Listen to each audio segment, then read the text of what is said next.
I'll make this quick because you know I don't like to talk much. Bruce and I got to take part in a multi-year, multi-state, multifaceted experiment for the last couple of years, put on through PFI and a couple other organizations. And it was working on a whole lot of different things simultaneously, but all I'm going to talk about is compaction in grazed cover crop fields. So we had two locations, Maxwell and Albion, and it was from 2015 to 2018. Our hypothesis was that grazing cover crops does not contribute to soil compaction in row crop fields, because that's been one of the arguments used against it by conventional growers who just don't really want to try anything new. That's a fact. I got a lot of neighbors that were absolutely adamant that that's going to be a big issue, and then they go out and they rip when it's muddy. I don't know. So we had two farms, 96 acres total, and they were in crop fields that had never been cover cropped, which for Bruce and I was basically impossible on our own farms because we don't have that. So we had to reach out. I used my dad's farm, one of his fields that had never had cover crops on it, also had never been grazed, and Bruce tied in with a neighbor of his who was a renter and the landlord also, so we had a three-way arrangement to be able to do this for his operation. We had just a simple control and treatment, no cover crops, no grazing, and then the treatment was a 6-species cover crop with grazing. We used a multi-species mix, 2 brassicas, 2 legumes, 2 grasses. We tried to graze fall and spring when we could. The weather wasn't always that cooperative, but we tried. And then we checked soil compaction with a penetrometer, which if you've ever used one, it's super simple to use. It gives you immediate feedback, and it helps you test out your theories in a field in a matter of minutes. We took 10 readings at 3, 6, 9, and 24 inch depths for both treatment and control every year, and had 80 total readings. We did it the same time every year. We, meaning Megan. Just wanted to clarify that. So Bruce's operation used that field there, which was a nickel and clarion complex, which is a little sandier soil, and I've never seen it, so I can't really talk much as far as the soil conditions other than knowing what those soil types are. He doesn't have that much clay in his, mostly it's going to have a higher percentage of sand, whereas mine was a downs, and that one does have sand, but only at the 6-foot level, so the upper 6 feet is a lot more clay, and so it tends to pack a lot easier, but it's highly friable in the top 18 inches, which means if you crack it with tillage and it rains, it goes away. So I thought this was a good option to test this out with cover crops. So how I set mine up was 2/3 of the field, the east or right 2/3 of that field was the treatment with the cover crops and grazing. The west third was the control. And you can see there's a waterway on the right-hand side there that had erosion issues every single year that we've monkeyed with it. So I was hoping this was going to help hold that down too. Both Bruce and I had field days, basically back-to-back in 2017. This is them doing using the penetrometer in his field. Like I said, it's a really easy tool, and it gives you immediate feedback. So if you can get a hold of one, run around and make holes all over your fields, it's kind of fun. Our grazing periods were considerably different. Bruce was able to get a lot more grazing out of his because it was already set up for cattle, and he'd been using it for cattle over years. Whereas the field I had didn't really have fences anymore. It had the fences that were on the field I used were very similar as to 90% of the row crop fields in Iowa, which is to say, well, there's a post, and there's some wire over there, and there's a post there, which means I had to put up hot wire all around the stupid thing to keep the animals in. So it became more of a pain, so we didn't get as many grazing days on mine. Also with mine, I wasn't able to get cover crops in 17 as early as I wanted to, so we didn't get any grazing, as you can see, in the spring of 17 or in 18. So this picture was taken the first year we seeded. This was in December of 15, and if you guys remember December 2015's winter was incredibly warm the whole month of December, so we got continuous growth and it kept up. But it never really got tall because the species we put in there weren't really tall growing plants. But it did give us a decent amount of grazing up until the water started freezing. So our grazing strategy from the start was to keep our stocking density low enough to keep up with the cover crop growth, but high enough to be able to utilize the forage. I wasn't able to do that on mine as much as Bruce was because we were hauling cattle down a mile down the road, had to set up corral, and we had to haul water every day. So that made it a real pain. So my stocking density, as you can see, was a little low. And the spring cover crop growth was awfully high. I wish I had 40 or 50 animals out on that instead of the 10 that I ended up putting there. For soil conditions, we made sure to remove the animals every time the mud showed up so that we didn't cause any excess compaction or soil disturbance, because cattle walking around in a muddy field are going to tear it up and it might wash. It's going to make it a real pain if you want to no-till into it, which is what we were doing in ours. So we made sure to pull the cows out before we had any of those issues. And grazing the frozen ground was just fine. There wasn't anything to worry about. Our water access, we made sure to keep it in the corner so that as the cattle went back and forth to it, they weren't tearing up the ground where it was sitting. That was going to be an issue later on in the growing season. So our compaction results, here's the data everybody loves to see. On Bruce's, there was a significant difference, and you can see in 2018 it was really significant between the grazed and non-grazed, or rather the control and the treatment. And at no time, other than right there, but that wasn't statistically significant, so we'll ignore it. But at no real time in his or in mine was the grazing cover crops ever more compacted than the control. So our hypothesis was proved correct. Now you notice my numbers and his numbers don't look the same, nor are they at the same pressure readings. Mine had more compaction down low and had more statistically significant information than his did, but his were a wider spread. And that, I think, is primarily due to the fact that he's got sandier soils and I've got clay soils. So here's just another way of looking at the data. You guys can take all your pictures if you want. All right, so conclusions. Grazing cover crops did not contribute to soil compaction in row crop fields. Cover crops alone may have had the same effect as grazing, which is to say it was a null, which is awesome. And it means we can successfully double crop our cash crop acres by grazing cover crops, benefiting more than just one operation without harming the soil. So like with Bruce, partnering with a row cropper when he's a cowman means two operations benefit from one action. And there's no reason we can't cover every acre in Iowa with cover crops and livestock if we all work together. So, that's what I've got. Any questions? Silence.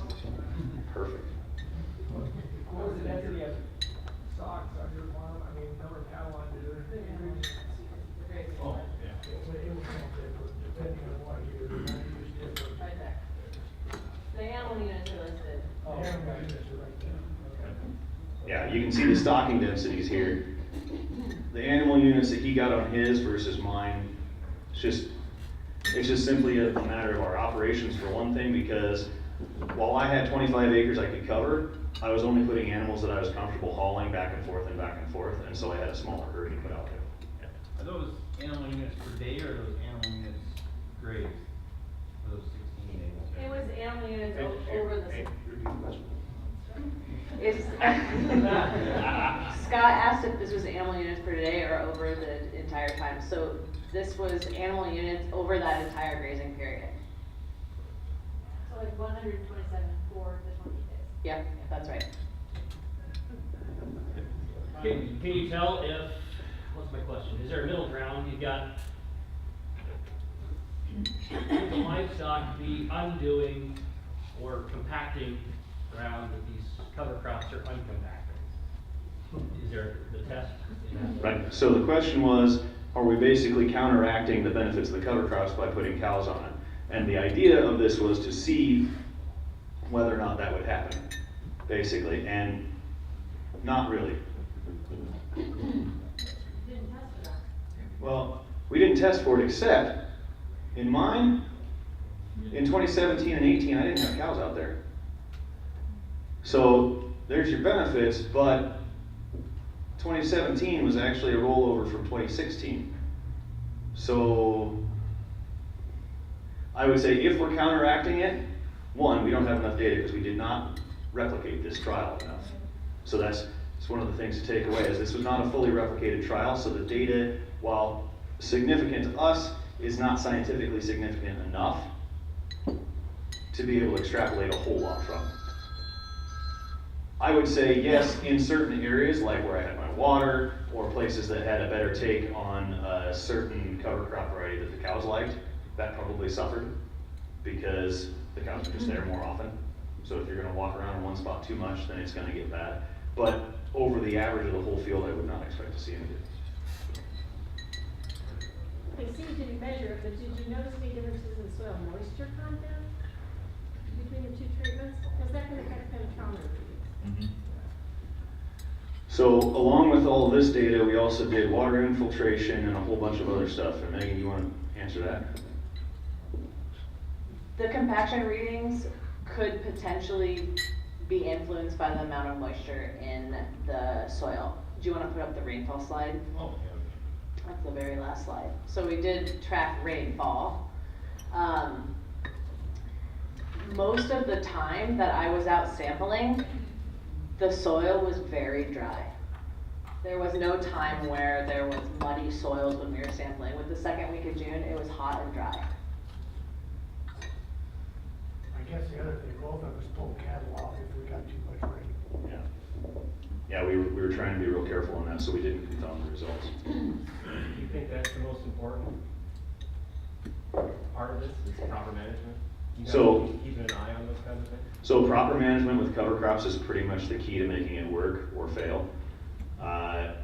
So absolutely, the fact that we were pulling cows off when it got wet meant that we weren't causing any more damage than otherwise. If you don't manage your cover crops right, you're gonna have a bad day, regardless of whether it's from weed pressure or the cover crops get ahead of you or whatever. You have to manage it. So this kind of strategy requires extra management. For me, it required more than for Bruce, just because I had to keep putting up and taking down fence and hauling water. So it was a real pain, but we made it work. And all cows. And haul cows. Yeah, Bruce had his right next to it. It was just across the fence, All wasn't I it? do is open the gate. Yeah. Way more convenient. So for us, it was also kind of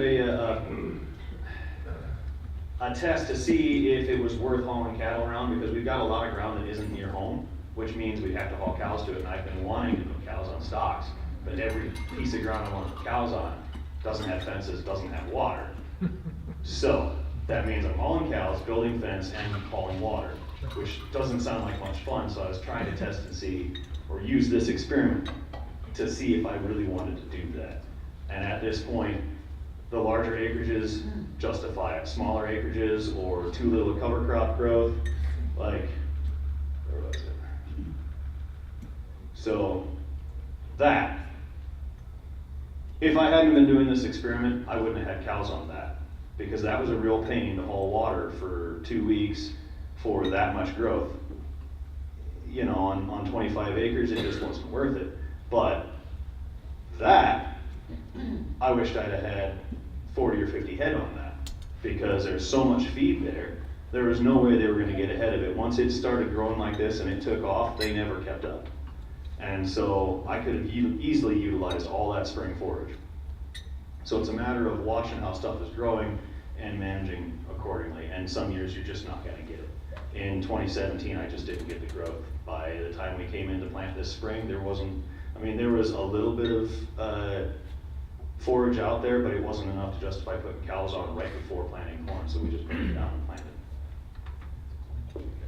Were you able to observe any difference in the weed concentration where you had the cover crop versus the mop? Oh yeah, in the areas like this, there were no weeds. Nothing to worry about. Now down here in the jaw, the weeds came on super late. We had no weeds in the spring, we had no weeds early summer, but the late season weeds came on after all this was dead and gone, and we couldn't come in and do a rescue spray because it was swampy. I mean, we'd have buried a sprayer of the axles down there. So, in areas with good growth, we had fantastic weed control. Compared to the no cover, we had standard weed control, which we watch real close and try to spray when we can, but if it rains too much, we can't get it anyway. But yes, there was a difference. At what PSI reading is compaction considered to be detrimental to plant health? John asked at what PSI reading is compaction considered to be detrimental to plant health. I've heard that over 200, so if you can see, it's green, yellow, red. So in the green, below 200 PSI, it pretty much goes in like butter. There's really no resistance. I've read that corn and soybean roots start to have trouble growing at 200 PSI. All right, any other questions? Can you switch back to your grass then? I'm sorry, Yep. Yep, okay, thank you. And look, the pressure key is on the bottom right. Yeah. So the pressure key for this is down here. So one is not 100, one is 200 Yep. on this. So when they were hitting in Bruce's experiment, they're clear up here, they were pegging that needle on that plow pan, and that's at 9 inches, which, you know, a lot of times that's kind of where we expect to see a plow pan if there's gonna be one that shows up. That's the other interesting thing, you can start to see where the compaction layer is. At that 6-inch depth. Yep. Anybody else? Well, my experience is if I take cows off before the 1st of March, there's enough froth to mitigate a lot of that compaction in the top 3 to 6 months. Oh yeah, so he said if he takes, so part of pasture management or grazing management would be if you pull the cows off early enough in the spring when we're still going to freeze and thaw a lot, that upper 6 inches is still going to freeze and thaw and break up the compaction that's caused by grazing. So early March, well, depending on where you're at in the state. You're probably not gonna get any grazing. Right, yeah, so if you pull them off in early March, all you've gotten is the grazing or the plant growth that came on from the fall. Because by the 1st or 2nd week of March, usually it's just starting to